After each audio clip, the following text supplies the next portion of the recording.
Hey guys, welcome back to the vlog. This morning I'm going to change it up and I'm going to show you a little morning routine for blackheads. First things first, I'm just going to wash my face. You want to start with a clean face. I'm coming in with this Sewn by Me Beta Panthenol Gel Cleanser. It's really mild. You don't need to go scrubbing or do anything aggressive or harsh. Blackheads are down in the skin. You can scrub and scratch and buff and sand all you want. They're not going anywhere, okay?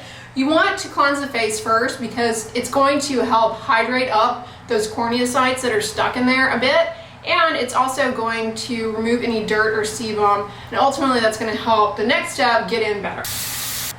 But this is just helping to remove any excess sebum from the surface of the skin. Now you don't have to wash your face first thing in the morning, but you do want to start with a clean face for this product, and if you have really oily skin, you may want to wash your face to remove some of that oil.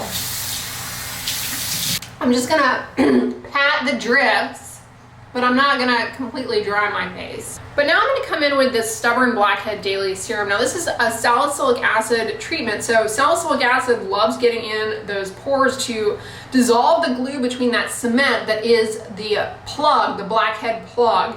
This also has glycolic acid, which can dissolve some of the cement on the top layers of the skin a little bit within the pore opening. And you don't need a ton. Less is more. Now, this kind of product you can put to the entire face. You want to make sure to not get it around the eyes though, because eyelid skin is too delicate. Or you could just use it to problematic areas. You just need a really thin film.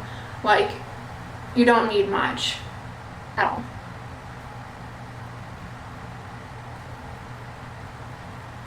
And because I'm putting it on the skin while it's still a bit damp, that's going to enhance penetration of the ingredients because the stratum corneum is like hydrated and more accepting of stuff penetrating. The salicylic acid in this and the glycolic acid are also helpful, taking it out here to an area where I don't necessarily have prominent pores, but I do get more hyperpigmentation, and so these ingredients can help with that as well.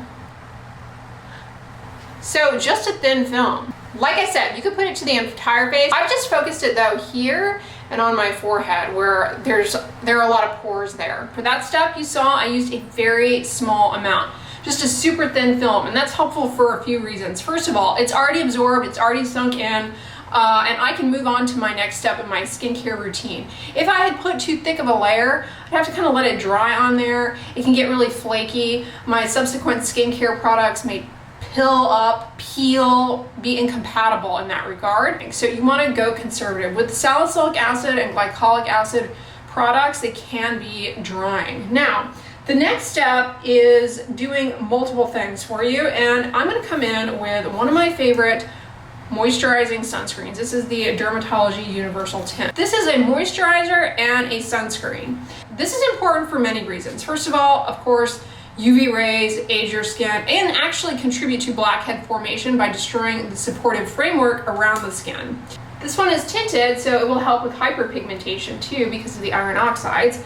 Now, this is moisturizing, so it's going to help combat the dryness that might occur from the salicylic acid and the glycolic acid. And this is going to protect from a sunburn, which is really important because the glycolic acid in the blackhead serum can make you more susceptible to a sunburn. Blackhead serum, you want to start out using it once a day, a couple of times a week, and work up to using it daily. But depending on how oily your skin is, how prominent the blackhead issue is for you, you can actually use this product up to 3 times a day. That being said, it's kind of complicated to do a skincare routine 3 times a day, in my opinion. So it becomes a little bit cumbersome in that regard. But maybe, you go to the gym, you take a shower after the gym, you want to put it on a second time, then in the evening, before bed, you do your skincare routine, you want to put it on a 3rd time. The sun protection piece is key though, because not only is it helping keep your skin protected from the sun, but it's also combating any dryness that would irritate your skin from the salicylic acid. The reason this is such a good approach is that what you're doing with that product, with that blackhead product, is it's getting into the pore because that's where salicylic acid loves. It's oil loving. Like, let that work for you. Don't go reaching for these ridiculous tools and contraptions to try and express that cement down there. It just is not a logical approach. You need to soften it up with a chemitolytic, salicylic acid. It gets in there and it gets in between the lipids, between the cell gunk that's stuck together, and it breaks it all apart. And it helps exfoliate the pore lining so that things are smooth down there. You're not going to get results overnight. You have to be patient. Back away from the pore extractor. This takes time, but with consistent use, it definitely can help with the blackhead issue. Preparing a video for you all on the differences between glycolic acid and salicylic acid. It should be up if I play my cards right. Wanted to share with you all, this is an ordinary serum. It's their 2% salicylic acid solution. You know, the Ordinary has a lot of good products. I'm currently actually testing out some of their new ones. I plan to do a review for you guys in the next couple of weeks because I've been trying these products out since my Dollar Tree video, because somebody in the comments of my last Dollar Tree video was like, please review the new Ordinary products. And I was like, I didn't even really realize, I don't know, it just kind of fell off the radar. So I ordered, they have 2 cleansers that I've tried out and we'll review. They have 2 new moisturizers, which I'll review, and they have a new serum and a new eye serum, all of which I'm going to review for you guys. But this I've had for some time and it's newer. It's their salicylic acid 2% solution. This is really good as a leave-on salicylic acid for blackheads, acne, hyperpigmentation. If you get keratosis pilaris on the face, for some people they find that salicylic acid helps them. You know, it's got keratolytic properties to soften and exfoliate that dry, rough stuff. But the Ordinary also makes the salicylic acid solution anhydrous. It's like an emollient base. I need to try that one. This one is like just a liquid, but it's not drying. Now, the Neutrogena Blackhead product that I shared with you guys this morning, it has salicylic acid, but it also has glycolic acid, mandelic acid, and some polyhydroxy acids, which are more hydrating and very, very mild exfoliants. But altogether, that Blackhead product just has a few more different types of acids. So this morning I showed you guys how to use the Neutrogena Stubborn Blackhead treatment for blackheads. You could do the exact same routine, only substitute this for the Neutrogena product, just focusing on the 2% salicylic acid as opposed to salicylic acid plus those other hydroxy acids, and the routine would, you know, work just as well. This absorbs really quickly, but like the Neutrogena product, less is more. Like, you really just need a thin film. Like, 1 drop really pretty much gets the majority of your face, because you want to spare around the eyes, around the mouth, around the nose. So that's a really great one. And then speaking of combination products though that have both glycolic and salicylic acid, CeraVe has their acne control gel. And I've said this before, similar to that Blackhead product from Neutrogena, like this and the Blackhead product from Neutrogena, they're marketed for people who have acne. Blackheads are a part of acne. They're called open comedones. But these ingredient families and these formulations, they also can be helpful for rough and bumpy skin, keratosis pilaris, hyperpigmentation. They have a lot of other benefits. Anti-aging, just as a mild exfoliant for improving skin tone. This is another one that, like the Neutrogena one, combines salicylic acid with alpha hydroxy acids. This one is more of a gel, like the Neutrogena one, whereas the Ordinary is more of a liquid. So I find gels, or just products that have a little bit more texture to them, I find they're easier to apply more precisely as opposed to a liquid. But you know, a liquid is certainly an option. Like, I almost think that one way you could do this, apply a liquid like this, that I need to try, is just get yourself a little cotton swab applicator, put the drop on your hand like I always show, and get the cotton swab and do like this. That's one way you actually could try and apply an exfoliating acid like that, because when you get a chemical peel, that's one approach that is used to apply the peeling reagent, is cotton swabbed applicators, or like gauze that they soak and rub to get an even layer on the skin but not use too much. You could kind of do a similar thing with this, only use like a cotton swab applicator. I need to try that actually sometime just to see how it does with the ordinary product. But I see a lot of people like directly dropping their serums onto the skin with the dropper bottle, and that's one way to do it. But honestly, most serums, the consistency of them, you really don't need much. I mean, I hate the word serum because I feel like it's such a nebulous category. You have so many different ingredients that find their way into products labeled as serums that it's way too nebulous. And people will always be like, what serums do I need? And my response is always, you don't need a serum. Like, what? I just find it such a vague territory. Like we've got sunscreen serums, which should not be applied lightly at all. You know, a sunscreen that is labeled as a serum, that could lead the consumer to think that they need less of it. You have hydrating serums. You have serums with active ingredients. You have exfoliating serums that, you know, you don't want to use too much of because it's wasteful and just increases the risk of irritation. So I just find the term annoying. Speaking of serums, when I reviewed for you guys the stuff in the Nordstrom sale, I talked about this, Sawasu First Care Activating Serum. This was gifted to me. I don't recommend it. I don't think it's a very good product. It's scented. I'm blanking off the top of my head now what exactly is in it. It has this kind of amber color. The scent actually isn't too bad. It kind of reminds me of like, there's something like a baby wipe scent to it almost. But yeah, you see how like the word serum is applied to so many things that it's very difficult. Like if someone's like, what serum should I use? It becomes like, well, what are you like, how, I mean, these are just such different products entirely with different intentions, different purposes, that serum.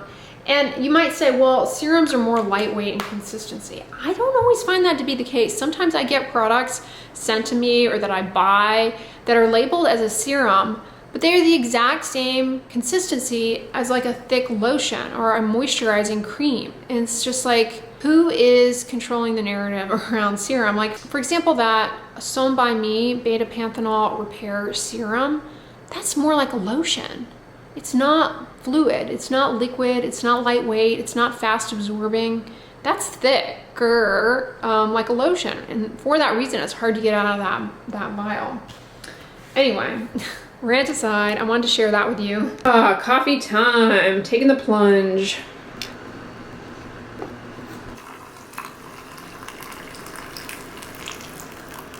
I'm not ashamed to admit I did in fact go back to Big Lots and get another one of these pumpkin bourbon butter candles because it's that good. And for $6.99, I went ahead and snagged it. They got more in though. Remember we went there together? There were only like 2 of these. They got more. They also got this farmhouse cider scent in that I had to get as well because I love anything appley, and this was a good scent. Yeah, these are really good. I'm telling you, Big Lots has some gems. Boo, spooky. I've had this for a couple of years now. It's for Halloween to go around the candle. I think it'll fit perfectly. Isn't it cute, little ghost? I don't know. I'm too lazy to take it down and see if it fits, but I guess we'll find out in October. Part of my Nordstrom order came in, and I told you all last weekend I would share it with you. I ordered 2 pairs of earrings and they came. The first are from Coach. Comment below on if you are a fan of Coach. I don't buy their bags anymore, but I always liked them. But I always thought they were good quality, like for the price. And I don't know, they're still going strong. Like I see their bags and I still think they're cute. Like I'm not one for designer bags or anything, and I don't like a lot of the fancy labels, but they have some cute bags. Anyway, aren't these cute? I had to have them. They're little green heart earrings. These were originally $55, and I think in the sale they were like, I'm gonna say 29, 28, something like that. So I got those, and I also got a pair from Kate Spade. Now I have had Kate Spade jewelry over the years from my FabFitFun box, which, speaking of which, you better customize. It opened up. You don't want to miss that. If you or a FabFitFun fanatic like myself. But aren't these pretty? These were originally $38. I love these green stones. And it's so cute because the back of the earring is like a little heart. Isn't that cute? I just love that little extra detail that the post is a heart. I'm gonna put one of the Coach earrings in. Isn't that cute? I just thought they were so pretty. I love green stones. They had these Kate Spade earrings in just like a faux diamond cubic zirconium color, and I want to say a pink too. I almost went with the pink, but I was like, I want to go green. I can't wait to wear these. And if you are squeezing your blackheads, it is the equivalent of taking some trash out of a full trash can. Sure, it's a little bit less full, but it's not the same as just taking the trash out. It's the exact same thing as trying to extract comedones, whether it be open, aka blackhead, or closed, aka whitehead, especially closed. When you press, squeeze, whatever, you might get some stuff out of the top. But the real issue is a comedone that is a plug. It's like skin cells that haven't matured properly at a normal rate, and the stuff surrounding them is all like sticking everything together as a plug. What you need to be using is something that is comedolytic, like salicylic acid, which loves the pore lining, exfoliates it, breaks up the glue that's holding together that plug. Also, retinols are going to get in the pore, like adapalene, for example, get in the pore and train the pore cell lining to behave properly and stop getting all caught up and stuck together. The only way that comedone extraction works is in the setting where someone has been using a comedolytic for a while and it's softened everything in there, and then the comedone extractor can actually extrude the contents, or alternatively, the person can just wait until the skin turns over and kicks that stuff out. That is how to take the trash out, ladies and gentlemen. Not that comedones are trash. What happens with a lot of people as they get into their wiser years, if they have a lot of sun damage, pores will become more obvious and blackheads can become more prominent because sun damage around the follicle makes it dilate and it doesn't have that supportive framework there. Believe it or not, in those cases in particular, it's actually your hydrating and moisturizing ingredients alongside salicylic acid that are going to help in improving the moisture content around those dilated pores, ultimately plumping the cells up and making them less obvious. Likewise, your retinol, your tretinoin, your retinoid, your retinol, it's going to not only help with controlling the pore lining turnover processes, making them behave better, act the way they're supposed to, but it also, with long-term consistent use, it improves the collagen in the deeper layers of the skin, and that's going to have a subtle firming and plumping effect that is going to help with diminishing pores. This is not the kind of thing that you see results from overnight. Another thing that can fool people when it comes to prominent pores and blackheads is not actually cellular debris in there. It's not an actual comedone, but if you are using sunless tanning products, they are going to sunless tan in a concentrated fashion that little shedding keratin stuff and make it look like you have a blackhead. If you're someone who likes to use sunless tanner, I'm a big advocate of sunless tanner actually, because it's obviously a lot safer than trying to get a UV mediated tan from the sun or, God forbid, a tanning bed. It's so safe. But some things you need to be aware of if you are using them is, like I just said, the blackheads becoming more obvious, and if you're going to go to the dermatologist to have a skin check, sunless tanners can make moles look a little unusual, so you want to avoid using them in the weeks leading up to going to see your derm so that your moles look the way they look and not, artificially discolored, because that can really throw off the exam. You can tell the difference in comedone extraction easily in someone who is using a keratolytic versus someone who's not. That's why I caution against using them, because you're just putting a lot of stress on the skin that can lead to scarring, and it can worsen acne. And there's definitely a technique to comedone extraction. It's not as easy as people make it out to seem, and so it's best to leave it up to to your healthcare provider. Now, a lot of people also mistake little clusters of vellus hairs as blackheads. They're not blackheads, they're actually little hairs. I have a video on this as a side note, black dots on the nose. You need to check that out because in my experience, majority of people who think they have blackheads, they actually have this. And in that case, it's not actually a plug of dead cells, it's just a little clustering of retained baby hairs. And what actually can help with that is, well, salicylic acid can help to a certain extent by helping to kind of reduce the stickiness and reduce the cohesiveness that ultimately helps with the little vellus hair retention. So it can help in that regard. But what actually can help is those pore strips, Biore pore strips.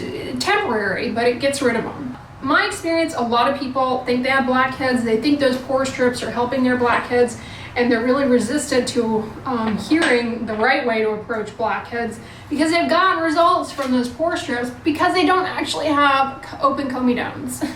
They have those little retained vellus hairs. Anyway, y'all, I'm gonna wrap this vlog up here. Thank you so much for making it to the end. I hope you're having a great weekend whenever you're watching this. If you like this video, give it a thumbs up, share it with your friends, and as always, don't forget, sunscreen and subscribe. I'll talk to you guys tomorrow. Bye. Interesting ways, I don't know.